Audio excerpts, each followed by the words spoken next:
So, yan, dito pala, kapag mag-New Year or kung sa salita nila is Rosh Hashanah is maraming sale.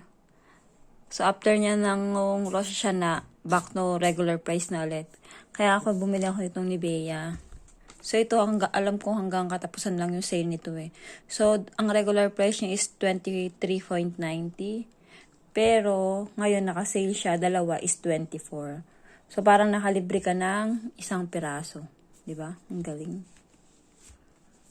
Bumili ako ng ng apat. And then, yung ginagamit ko din ganyan. Ito naman body wash yan. Sabon na bar. Tapos tsokolate. So, yun lang. Ayan yung, yung part-time ko, pinambili ko nito. Yan lang. Rasya siya na. Ayusin ko yung box ko. Hindi ko alam kung magkakasya ang mga laman.